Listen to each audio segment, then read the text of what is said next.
In the inner hall of the temple, year 23 of the reign, a lamp guttered and threw the faces of stone into wavering relief. Luxor river mist pressed at the open windows, and the air smelled of burned resin and old linen.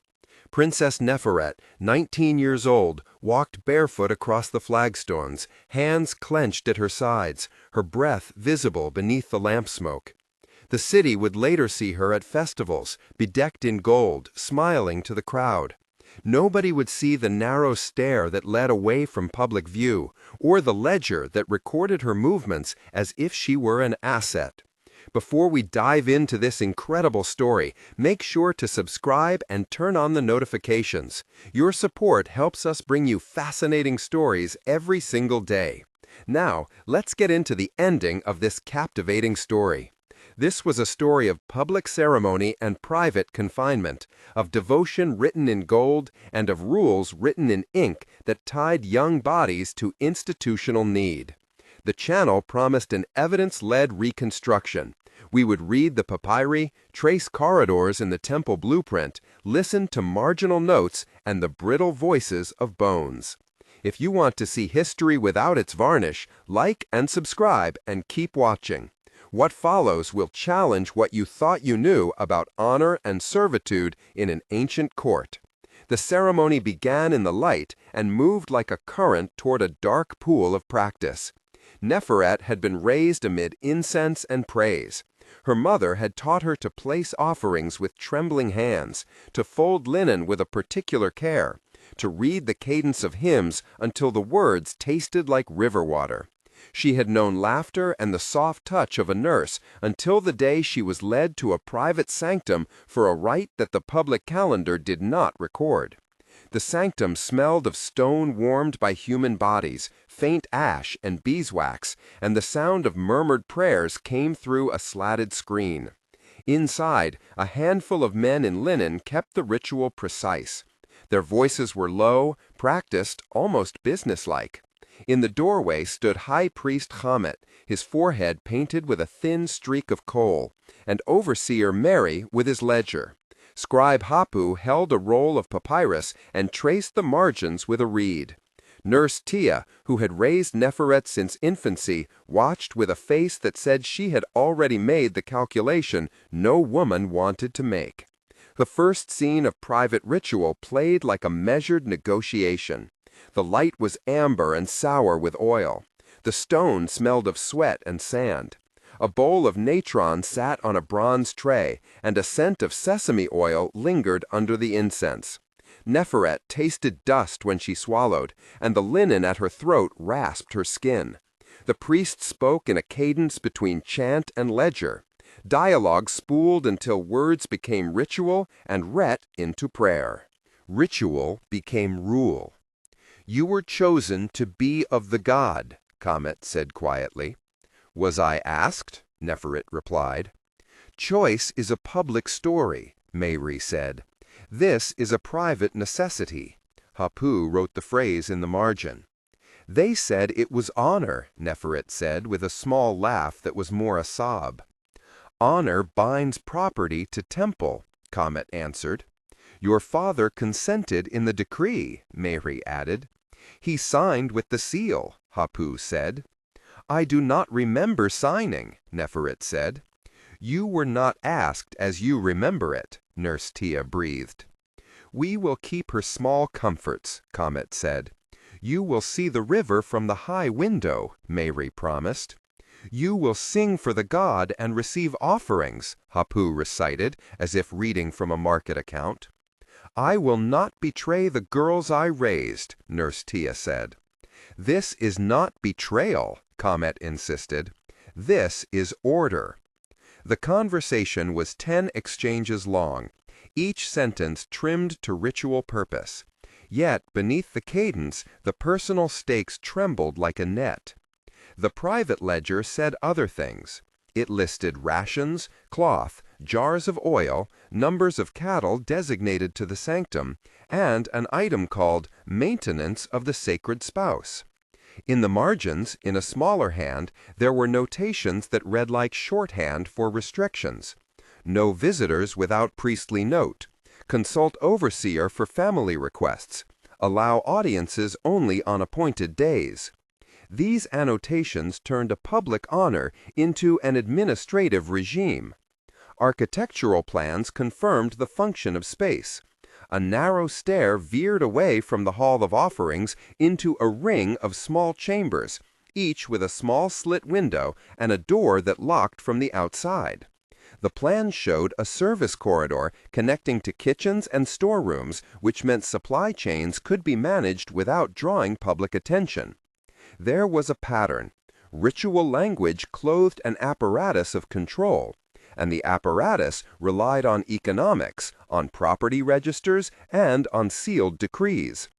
To understand how institutions made this possible, one had to read the longer history. The temple grew its wealth across generations. It acquired land by donation, by decree, and by tax arrangement. Its granaries fed half the city during poor years. The priests were not only religious specialists, but also legal officers who could draft deeds and interpret royal edicts. Over decades, the position of sacred spouse or devoted woman became codified in administrative manuals. A decree could turn a daughter into an institutional ward as easily as it could transfer a herd. Temple estates paid for maintenance, and those payments were accounted for in papyri that listed income and people together. Where the public saw ceremony and piety, the account books revealed a labor force, an economic category, a predictable use of bodies. The state and the temple formed a pact that protected wealth and status at the expense of individual liberty. Contracts, real property lines, allocations of grain and cloth, minutes of council, and entries in household rolls created a bureaucratic fabric in which human lives could be categorized, appraised, and transferred. The mechanisms of control were both physical and bureaucratic. Architecture mattered. The sanctum had controlled sight lines that allowed the public to see the coronation but not the steps behind the altar. It had passageways for servants and children that did not appear on ceremonial maps. The doors of private chambers locked with iron fittings that required a priestly key. The temple scheduled disciplined time. Young women were assigned times for ritual practice, for grooming, for allowed walks in courtyards but not beyond certain gates. Administration enforced routines. Scribes issued receipts and recorded exceptions. A single note in a ledger could deny a father access or reassign a woman to a different function. There were formal procedures to transfer custody. A letter from the chancellery could formalize a decision and make it legally binding. All of this was documented with signatures, seals, and witness marks. The ordinary language of property law was used to describe persons. Detailed technical description of document. A typical administrative papyrus was a single sheet of beaten reed fiber, scored with vertical ruling, its ink a carbon suspension in gum, the script a flowing cursive adapted for speed.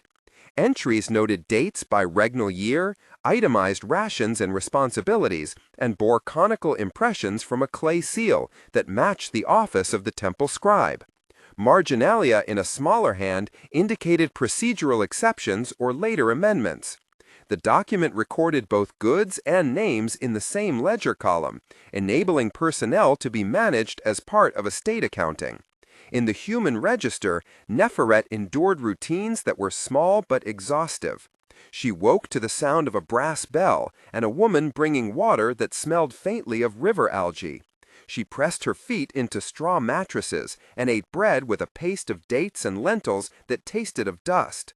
She learned a distinct way to breathe during prayer, a measured cadence that masked the quickening of panic.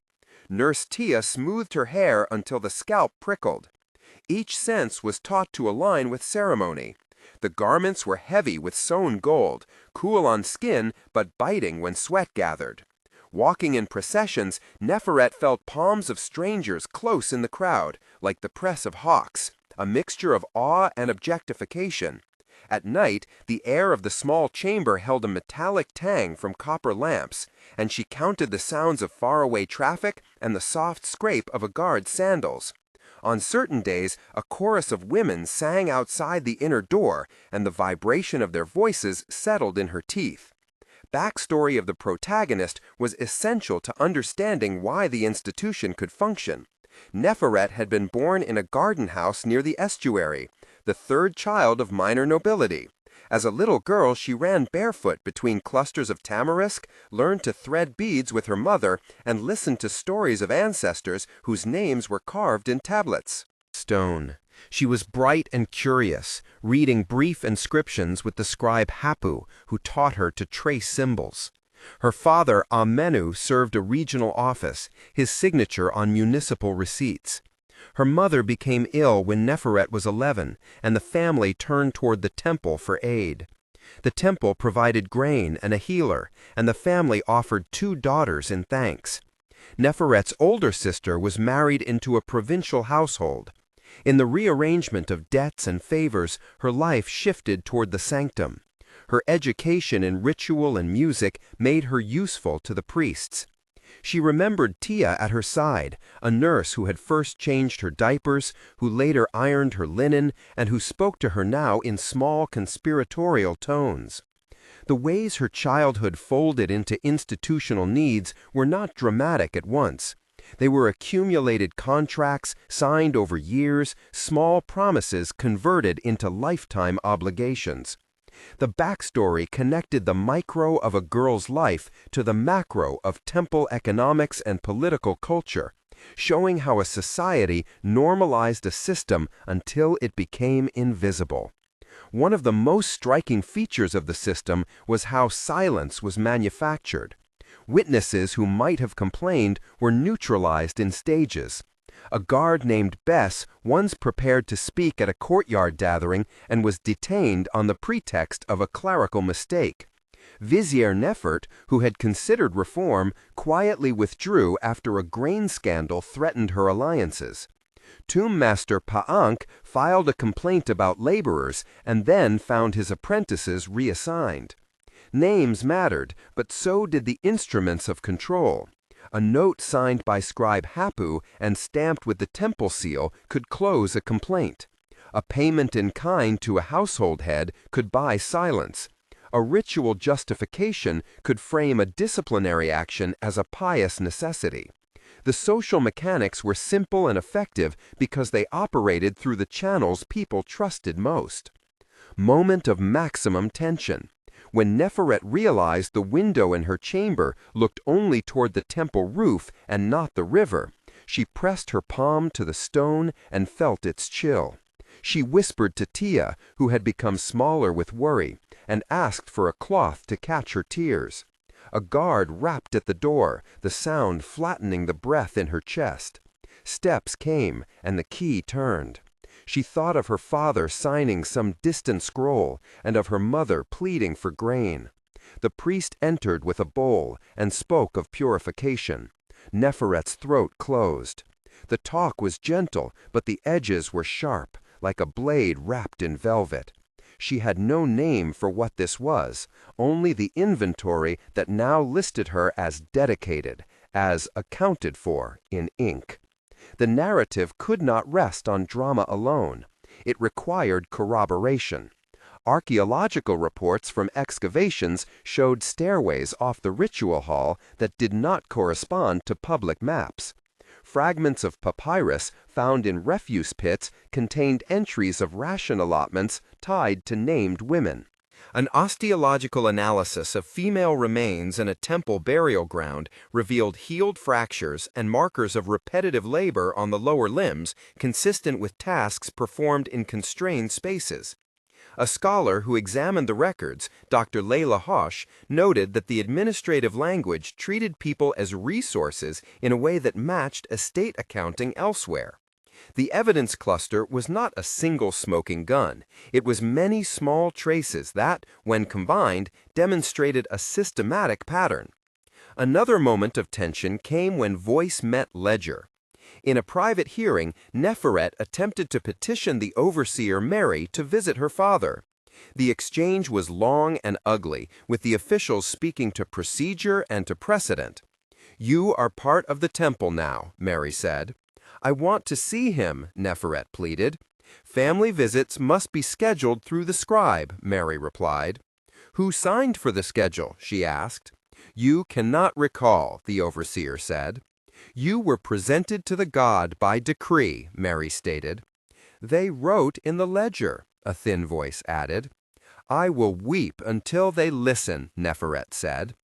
The back and forth was 10 exchanges, each response clipping her hope. At the end, a small note was made and filed, and a month passed with no audience. The institutional machinery had the appearance of process, but the process itself was the obstacle. Names of secondary characters appeared repeatedly across records and conversations. High Priest Comet officiated and dictated ritual language. Overseer Mary managed daily schedules and supply lines. Scribe Hapu maintained the ledgers and left marginalia. Nurse Tia provided intimate care and guarded small comforts. Guard Bess enforced orders and occasionally hesitated. Vizier Neferet had the political reach to propose reforms but lacked coalitions. Tomb Master Pa'ank oversaw burial allocations and sometimes documented injuries. Each had an action linked to their role, from signing decrees to reassigning workers to filing complaints. Their presences were not mere ornament, they formed the network that sustained the system. To show procedure was to show intention. The temple kept a transfer protocol that instructed how a daughter could be reassigned to the sanctum. It required 3 signatures, a witness, and a sealed notation in the municipal archive. A typical protocol entry was a succinct sequence of actions: date, presenting office, name of donor or guardian, nature of dedication, terms of maintenance, authorized allowances, and witness seal. The protocol treated maintenance as a line item and dedications as contracts. This thing was not accidental. It was procedural and replicable. Moment of tension with investigative reveal. A fragment of papyrus found in a rubbish pit near the storerooms contained a marginal note that had been torn deliberately. Forensic ink analysis showed the same composition as other temple ledgers. The missing fragment matched the name of a woman crossed out and replaced with a different allocation of grain. When conservators reconstructed the tear, the new name corresponded to a family in debt, and the change suggested administrative reallocation intended to mask reassignments. The discovery was small by itself, but devastating as pattern evidence. The cultural language around dedication complicated accountability. Terms like consecration, purification, and offering carried moral weight. When a priest called a transfer a consecration, it masked a reclassification. When the overseer wrote about purification, he might mean isolation. The rhetoric of piety smoothed the edges of transactions. Even public inscriptions that praised royal generosity used words that could be read as property transfers if one read their second line. This was why it was crucial to examine both monumental inscriptions and mundane accounts in parallel. Resistance took many forms. Some women found ways to preserve personal agency inside the constraints. Neferet learned to hide a small amulet beneath her linen, a copper ring that once belonged to her mother, given to her by Tia. She whispered songs that made her remember the garden, and sometimes taught younger women to braid in patterns that encoded names. Guards like Bess slipped notes to families in the market. Scribe Hapu felt guilt, and on nights when he could not sleep, he traced marginalia that softened entries, leaving a blank where a number would have been. These acts of quiet defiance did not dismantle the institution, but they sustained human dignity. The checkpoint of evidence required careful presentation. In a tribunal years later, a petition compiled by surviving women and sympathetic scribes listed names, dates, and ledger references. The petition read like a forensic account, cross-referencing papyri, plans, and witness affidavits. It claimed abuse of procedure, misapplication of dedication protocols, and unauthorized reassignments. The court took the matter seriously only after public pressure mounted from communities who had noticed their daughters missing for service. Witnesses testified about specific rituals and the smell of natron, the sealed doors, and the key that turned from the outside. The tribunal did not overturn centuries of practice overnight, but it produced a set of reforms that altered scheduling and required annual audits. Moment of dramatic confrontation. At the hearing, Neferet stood and spoke in a voice that at first trembled and then steadied. "I sang for the god, but I also remember my home," she said. "I was not a thing to be kept." She called names and dates, and the scribe Hapo pointed to the ledger pages. Comet denied wrongdoing by repeating the language of consecration. Miri invoked order and tradition. Bess, who had been called earlier, testified about a locked door and a sound he could not ignore. The exchange stretched into a long, contested dialogue. For a moment, the room felt like her small chamber again, every eye like a lamp, every word a measurement. The tribunal adjourned to deliberate. That night, Neferet could not sleep, and the walls seemed to close in with the weight of every ledger entry. Consequences were uneven. The tribunal issued a mixed verdict. It required that dedications be recorded with explicit consent and that maintenance accounts be audited. It ordered the release of certain named women whose records showed administrative irregularities.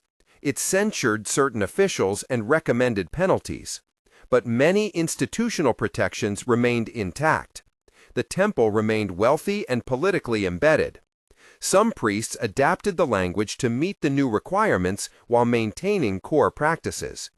Scribe Hapu faced disciplinary action for earlier marginalia, but was spared severe punishment due to allies. Nurse Tia was permitted to keep a modest stipend and to visit Neferet in a supervised capacity. Guard Bess received reassignment and a small reward. Vizier Neferet used the episode to consolidate patronage, and the tomb master Payonk recorded the tribunal in his logs with a neutral tone. Another moment of tension came months after the tribunal when a leak of reconstructed papyri showed that several dedications had been processed without the required witness seals.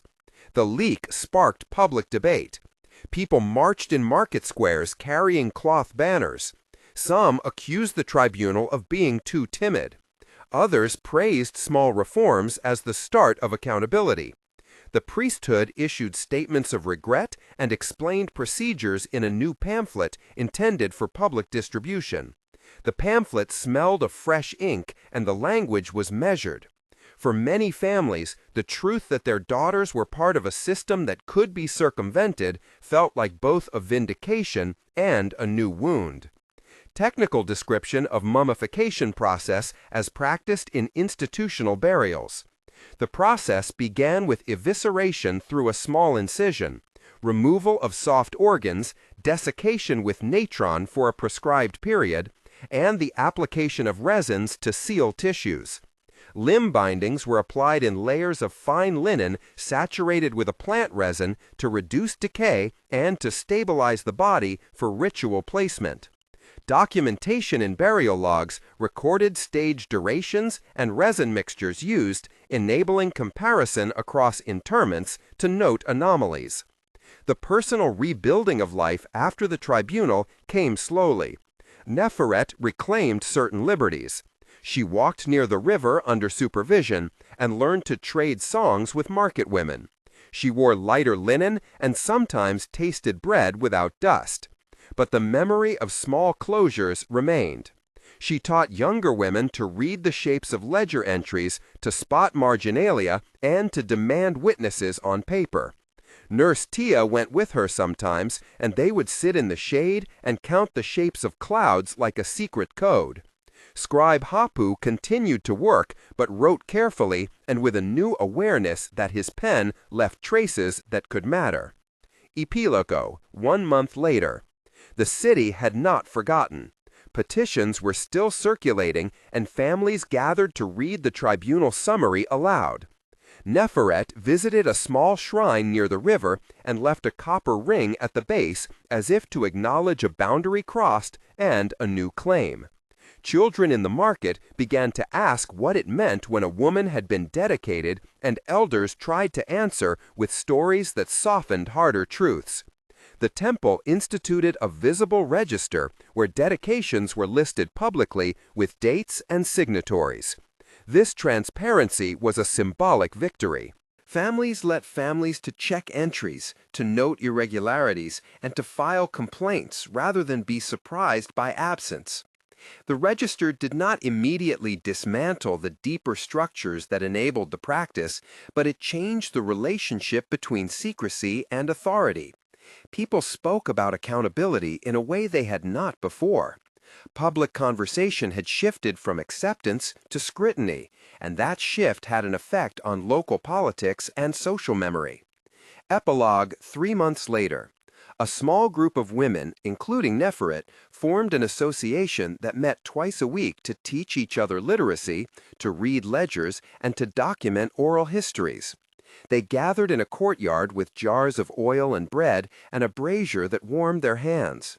They compiled a list of names that the temple had not recognized officially, and they cross-referenced deliveries and receipts. The group included a woman named Liat, who had learned to trade cloth, a baker named Manette, who used her oven to exchange information, a young scribe apprentice called Khufu, who risked copying pages, and a retired guard named Amu, who brought his knowledge of doors and keys. Their activity created a grassroots archive. It was a fragile thing, but it preserved the memory of those who had been named in ledgers and erased in practice. The association had no legal power, but it had social weight. It published a pamphlet with testimonies and distributed copies in the bazaars. The pamphlets smelled faintly of ash and ink and were read discreetly under benches. Epilogue 6 months later. The reforms were unevenly implemented and varied by temple region. Some sanctions revised their schedules and introduced public notice boards. Some priests who had been censured were rotated out and replaced by men more open to scrutiny. The economic ties between temple and state were examined in a broader fiscal review that recommended separation of certain estate accounts from personnel lists. In households, families negotiated with new awareness, insisting on witness seals and public registrations. Neferet took part in a public ceremony where she returned a token from her sanctum back to the town and spoke quietly of memory and change. The tribunal had not eradicated the practice, but it had created precedents. Scholars from the city archive published an article that presented reconstructed papyri and osteological summaries, and the public discussion turned to structural solutions, not only moral condemnation. The changes came through a messy combination of law, public pressure, and cultural negotiation. The legacy was one of partial justice and new vigilance. In the end, the story of Neferet and the temple was both specific and emblematic. It showed how rituals and language of devotion could be repurposed as mechanisms of control when braided with economic interests and administrative routines. The evidence was not a single dramatic artifact, but an accumulation of papyri, architectural plans, osteological data, and eyewitness testimony. That accumulation forced a public to ask hard questions about the gap between public praise and private practice. The lesson was that institutions create authority and also create mechanisms to protect that authority, often at the expense of individual freedom. To remember those who lived in the shadows of ritual was to demand records be readable, procedures be transparent, and rights be witnessed. If this investigation moved you, leave a comment saying where you watched from and which part affected you the most. Your voices guide future episodes and help turn attention into memory. Subscribe if you value evidence-based narratives that combine archives and human testimony. Remember the names that stones and ledgers whisper. It is by naming that we keep truth alive.